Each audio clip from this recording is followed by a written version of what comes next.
you hate the thought of working past 55 or 60? Do you hate not being able to live the life you deserve today? Do you hate not knowing what your financial future looks like? It's time to stop doing what you hate. Here's your host, Mr. Harold Green. Aloha, everybody. This is Harold Green of Bright Tree Financial Group, and it is time to stop doing what you hate. I hope you are having a fantastic day today. I'm doing all right. It's about 4 o'clock in the morning, and I realized that I'm not on the same time frame as everybody else. I'm on a different schedule, if I could say that. And I've been cooking up the show in my mind, and just got back from Japan, had a really nice trip. I'll talk to you folks about that in a bit. But I want to tell you guys something very serious. And I want you to understand something, and I want you to understand where I'm coming from with this. Proverb says that a soft answer turns away wrath, but a grievous word stirs up anger. And that's Proverbs 15, chapter 15, verse 1. It's always my goal to help people get from where they are today to where they really want to be. But I've come to realize that I can't drag people to a level of success if they're not willing to partner with me, do the things they need to do, follow my lead, be willing to take advice, be willing to offer suggestions. I'm going to let you know it ain't going to work. And my goal is really to make a difference in the lives of others, to help the middle class, because I feel that they are struggling the most. And so please forgive me if I say some words that stir up anger in you. But you know what? I think if you're listening to the show and you're not where you really want to be, somebody's probably going to have to say something to you to make you angry, to make you want to get up and do something about what's going on in your life. So the title of today's show is You Can't Live a Rich Man's Life on Poor Man's Thinking. I'm going to say that again. You can't live a rich man's life on poor man's thinking. So are you ready? 1, 2, 3, let's get it. All right. Just got back from Japan. Like I said, had a great trip. Went to Hokkaido. Never been to Hokkaido before. Got to go see the snow festival this year, the ice festival. Beautiful, sculptured, just objects out of snow and then out of ice. It's almost like crystal. Got some neat pictures. I might have posted some on Facebook if you guys follow me on Facebook.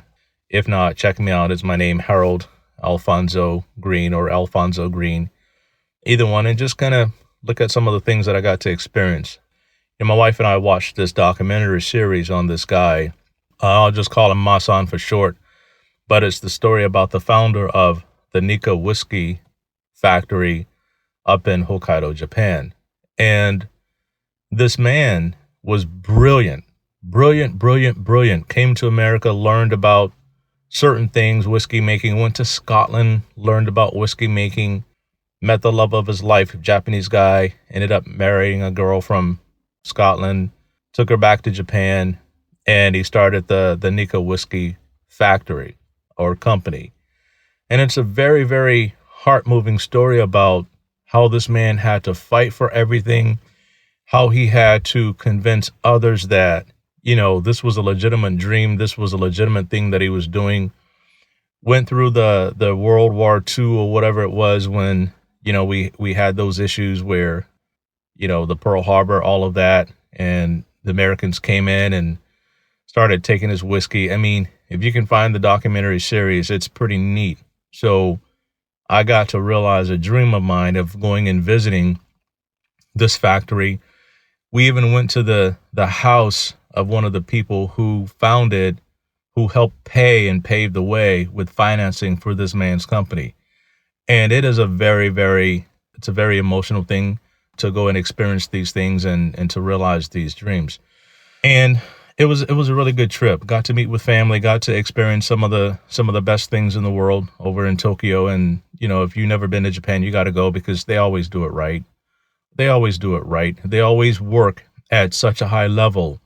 And one of the things I was telling my nephew in Japan, my wife is Japanese. And so we got to go out to dinner with them, travel with them, and just have a good time. And one of the things I shared with him is that I'm always impressed when I go to Japan, because no matter what a person does, they always do their best to do it at a high level. Whether it is sweeping the floor, there's a process to sweeping the floor. Whether it's cooking the French fries, there's a process for that. Whether it's cleaning the windows, there's a process for that. They are meticulously devoted to attention to detail. And what does that got to do with living a rich man's life on poor man's thinking? I'm going to tell you straight up. It's all about the effort. It's all about the effort and what you're willing to put into it. And I'm going to go through this show. I'm going to give it the best that I can give it right now. I'm a little bit jet lagged, but the show, it has to come out.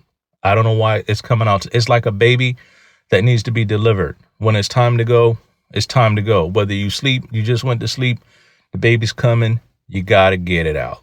And that's how I'm going to treat this show. All right. So maybe a little screaming in here, maybe a little, a little pain, but we'll see where it goes. All right.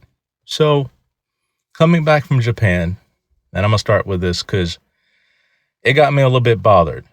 And when I fly, I don't fly private yet. I fly first class everywhere I go. I ain't embarrassed to say that, because that was a goal of mine a long time ago. It was a purpose of mine not to have to stand there and be packed in the back like tuna fish and sardines in a can. It was my goal. I got tired of that. I got tired of dealing with things where people were acting crazy on the plane. I got tired of that. I said, so until I can get to flying private, I'm going to fly first class. And I told my wife that. I said, look, we're not flying coach again. I don't care how cheap it is. So don't bother me with that mindset of, why do you want to pay, $1,000 more for a ticket? I said, it's not about that. We're not going to go there, because I made it a goal of mine. And I decided to work as hard as I possibly can in order to make that happen. I do that by making a difference in the lives of other people. And like I said, I think I'm okay at it. I want to be great at it. I'm trying to get there, but that was part of my purpose. So we flew Japan Airlines, and Japan Airlines has something they call the Sky Suite. And, you can look it up. The Sky Suite is where you can kind of walk into your little cubicle or whatever it is. And, you have your privacy and people really can't bother you or see you. And so it's pretty cool. So we were able to book that. And so on the way back, and, they're telling us to line up by groups or whatever it might be. And so, we got there, and we one of the first in line or whatever it was. And you had the people in the economy thing lining up against the wall because, they want to, try to make sure that they can be able to stow their luggage and stuff or whatever they have, because in coach, there's not enough space. So people don't want to pay the extra baggage fees in some cases. And so they try to get in there and pack all their stuff in. And this one guy just started going off. He started talking about, man, these people must be pretty special flying first class and blah, blah, blah. If I'm going to pay that much for a seat, it better come with a massage chair and all this and that. I almost turned to him, but soft answer turns away wrath, but a grievous word stirs up anger. So I said, you know what, I'm going to let this one go, because here's the problem. That dude didn't understand what it took for me to be able to make that happen for me and my wife. That dude didn't know what it took for other people to be able to do that for themselves. And one of the things about poverty-minded stuff is they always talking down about what other people got, what are other people doing, how other people should spend their money. And here's the thing about that. Anytime you start talking against something, you drive it further and further away. I'm going to say that again. Anytime you start talking bad about something, you drive it further and further away from yourself. You are never going to be able to attain it. So you might as well just shut up and just watch people enjoy their life if that's how you're going to be about it. So here's rule number 1. Poverty-minded people always hate what they don't think they can get. Poverty-minded people always hate what they don't think that they can have. And that ain't a rich person's problem. That's their problem. It's their problem that they don't want to work hard and do the things they need to do to become successful. And here's the thing about being poverty-minded or wanting to live a rich man's life on poor man's thinking. You have to graduate having to do a job to feed yourself. You have to graduate from necessity to purpose. You have to graduate getting up every day because you have to. You have to graduate and get up every day because you want to. There's something you want to fight for. There's something you want to accomplish. There's somebody you want to help. There's a life for somebody that you need to save. And getting up every day just to put food on the table, although that's a noble idea, however, that's what you're supposed to do anyway. The Bible says you don't work, you don't eat. I think that's a lesson that need to be on a bumper sticker. That need to be on the back of our dollar. It says in God we trust. It should be if you don't work, you don't eat. Right? That's my philosophy right there. But however, you have to graduate doing something out of necessity and doing it for a purpose. You got to sit there and you got to start writing your goals down and the things that you want to accomplish in life. And those things have to motivate you. Those things have to drive you, because I'm going to tell you something. Doing something out of necessity, you might sit there and say, you know what? I don't need that much. I don't need that much. I don't need all of that. Maybe if I just worked a little less and had some work-life balance, you know what? Maybe I'll be happier. I was talking to somebody the other day and I said, the problem with work-life balance doesn't do a lot for your account balance. I'm going to say that again. Work-life balance doesn't do a whole lot for your account balance. Here's the problem with that mindset.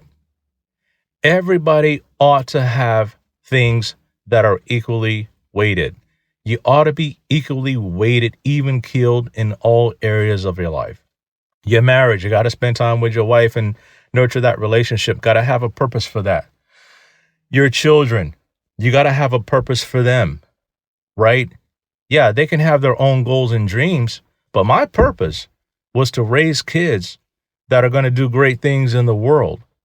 Whatever those great things are, is up to them to decide. That's between them and the Lord to decide what their ultimate purpose is. But I didn't want to raise drug addicts.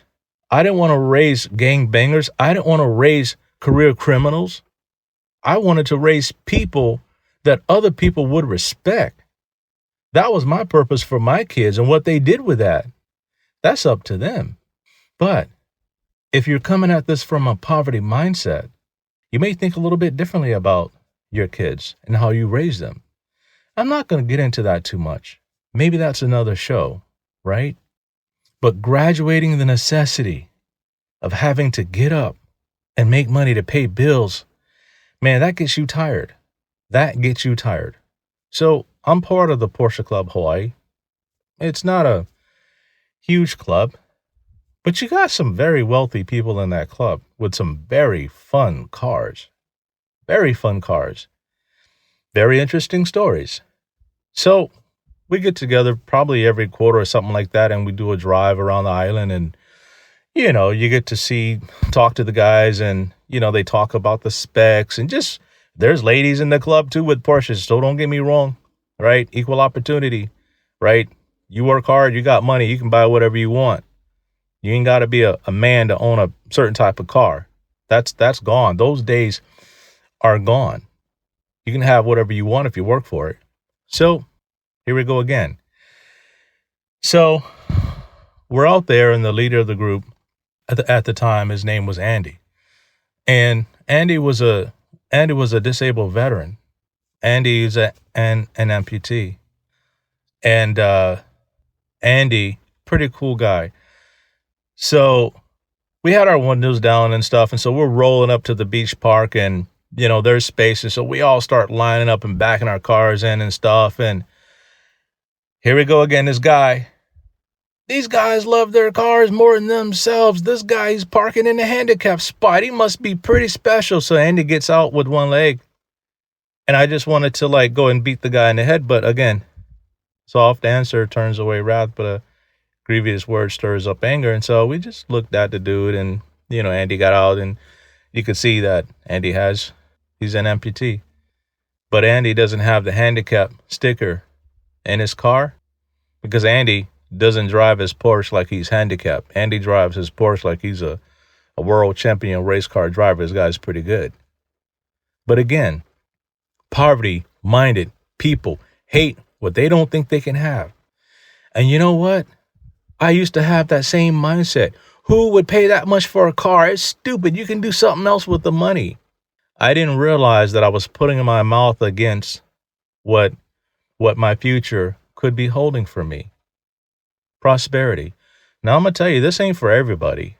All right. And I'm not telling you should ascribe to having, nice things and all that stuff. But here's what I'm going to tell you straight up. Having nice things, doing great things for your family, making a difference in society is a byproduct of your success. It is not everything. It is a byproduct of your success. And so when you graduate going from being necessity-minded to being purpose-minded, these are the fruits of the labor. They just kind of happen because you switch from being necessity-minded to purpose-driven.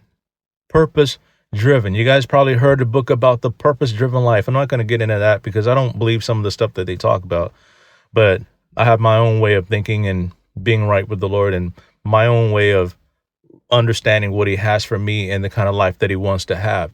So when people start talking about stuff and they don't really understand what they're saying, it sounds great, but man, I got to tune that stuff out and I got to tune in and I got to get tuned up with what I'm supposed to be doing. You can't have a rich man's life on poor man's thinking. And the things that drive people who have wealth and success are different than the things that drive people that have a different mindset. It can be upbringing. Yeah, but you know what? Upbringing only goes so far. You can only blame your parents for things that happened in the past so long before you have to make a change and say, you know what? I knew what I grew up with, but you know what? I'm going to move on with my life. Here's another point I want to make. People who are poverty-minded dwell on the past too much. They dwell on past failures too much. If I could have, if I had $1 for every time I screwed up in life, I don't know. I don't know where I would be. But you know what? The things that happened to me in the past, I use them to motivate me to move forward and not to allow that to happen again in my life. So here we are in Japan. It's cold, right? So we end up going from Hokkaido, bunch of snow, man, bunch of snow. It was insane, but we had a incredibly great time with friends and, my in-laws, which, my brother-in-law is kind of like my friend. Very interesting guy, by the way. He used to work for Panasonic, kind of like an engineer or whatnot, super smart dude. And he ends up taking over this company that they build specialized equipment to monitor like wear and tear in roads and stuff like that. So, if your city and county and government is going to build a road, what he does is he's contracted to come in and like test, the compounds and everything that goes in, and he can tell you how fast the road is going to degrade and what you guys need to do. Brilliant dude. We always talk car stuff. We talk a little bit about work. So he takes us around up there and he takes us to some of the best places and we just have a really neat time. And he's also a JAL premier, whatever. And it was really cool because our flight got delayed, but because we were rolling with him and he has a gazillion miles, they just say, okay, Mr. Whatever, we're going to take you and your crew and we're going to bump you guys to whatever flight and get you back to Tokyo in a decent time. Everybody else's stuff was canceled. People lined up everywhere, right?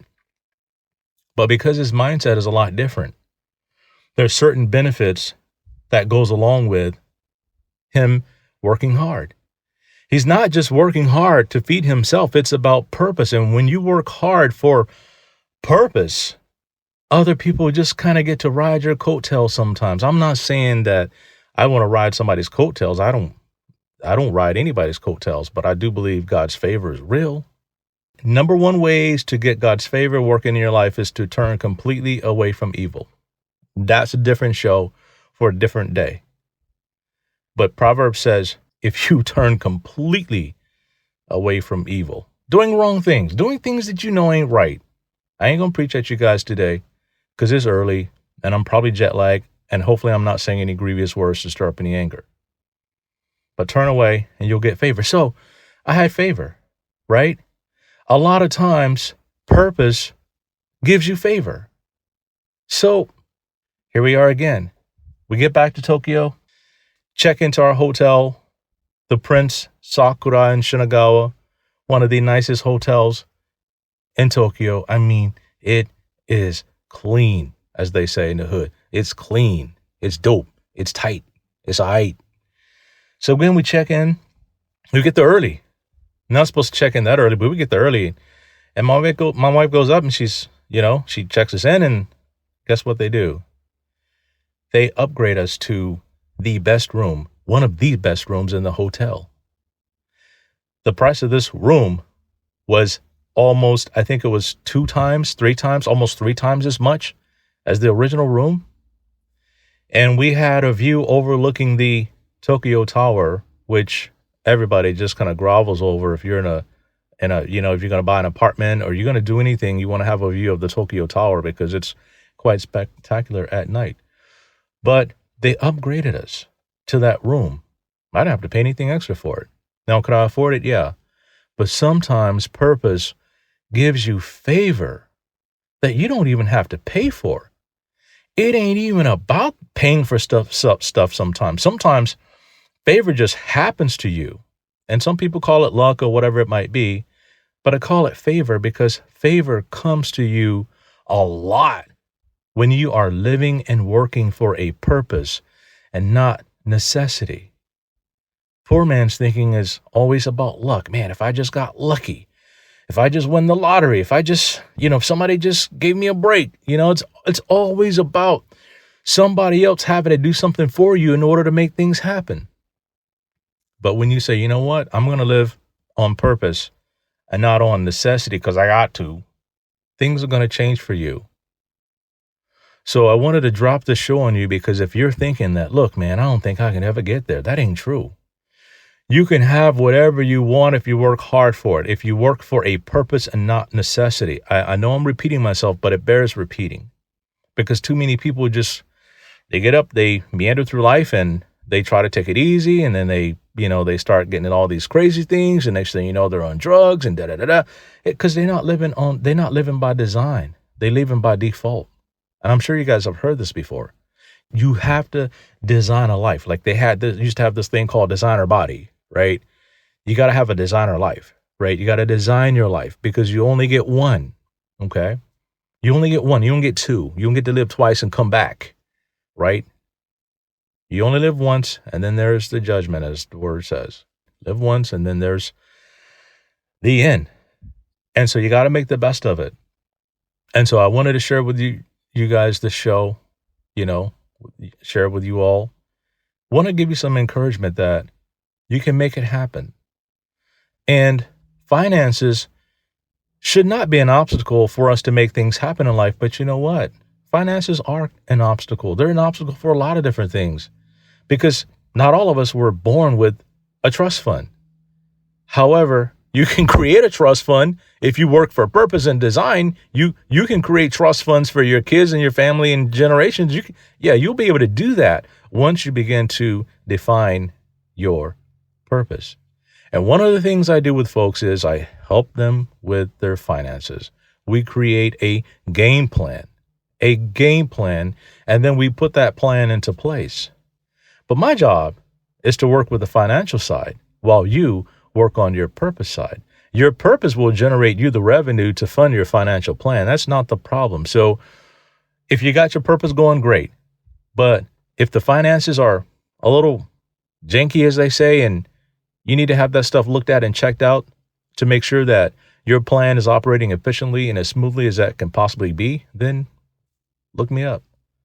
Check in the show notes. Get on my schedule. Call Beverly at the office, 808-521-4401. Let her know you want to talk to me for a little bit. She'll work something out. The first appointment is free. I'm going to keep it for free. I was going to charge for it before, but you know what? I think is worth my time, and you're trying to invest in your life and you're trying to get better, then I don't mind sparing a few minutes to talk to you about, getting from where you are today to where you want to be. I don't have a problem with that. If I find out that you're not about what you need to be about, I'm going to tell you, sorry, it's not worth my time because you ain't serious. You ain't serious. And a lot of people, that's the problem. They say they want stuff, but they don't want what they say they want. They don't want what they say they want. You know why? Because a lot of times, like I said in my show last time, enduring the pain of getting wealth, they don't like the pain. A lot of times, the first sign of pain, people run away. And that's another point. You can't run away at the first sign of pain. And poverty-minded people, guess what they do? They always running away from something. There's always some kind of excuse. There's always a reason why this can't happen. There's always a reason why that can't happen. There's always somebody else's fault. Running away, making excuses. You can't run and hide. You can't. Because eventually things are going to find you and they're going to catch up with you. And Proverbs talks about that. When you don't do the things you need to do, poverty will show up at your door like an armed man, demanding whatever it needs to demand from you. And you have no choice but to pay up, regardless of what it takes. That's why we need to live by purpose and not necessity. Because when we're living by purpose, man, we can meet whatever necessity that comes up, not a problem. The washer breaks, go get a new one. The dryer breaks, go get a new one. The car breaks, go get another one. Something happens to the AC, go get a new one. When you live by purpose, problems are not that big. We magnify the problems in our life. That's another point of the poverty mindset. Always magnifying problems. They get cut on the finger, man. It seems like they're going to lose an arm or something. You met those people? Everything is 10 times as bad as it is. And you know what happens when you do that? You call more problems into your life. You call those things that you speak the loudest about. You call those things into your life that you speak the loudest about and the most about. The word says you shall have whatsoever you say. And you have to be careful what you're constantly saying. You're going to have to be careful what you're putting out there. All right. So if you're putting positive things out there, you get positive things coming back at you. You put horrible things out there, you're going to get horrible things coming back at you because your mouth, your words are seeds that you sow. And I want to sow these seeds and these words into your life, and hopefully they spring up and produce a crop, right? 30, 60, 100-fold return, whatever it might be. But we got to go from living by necessity to living by purpose. So thank you very much for tuning in today. Man, I hope this show blesses you and take you to a whole new level. Looking forward to having a conversation with you folks. If you want to talk to me about your finances, I don't talk to people about their marriages and all that stuff. That ain't what I do. So if you got those kind of problems, you got to go get some professional help, right? We talking about money, money, money, right? Some people call it wealth. It's money, right? People ask me what I do. I'm a money manager. It's easy to understand. Wealth management. Most people are like, well, wealth, what does that mean? Right? Money manager. That's what I do. I help people manage money. I manage it for them. I invest it. We do different things. That's what I do. And I want to help you if that's what you need help with, right? I want to be a part of your team. If you meet the criteria, I want to be a part of your team.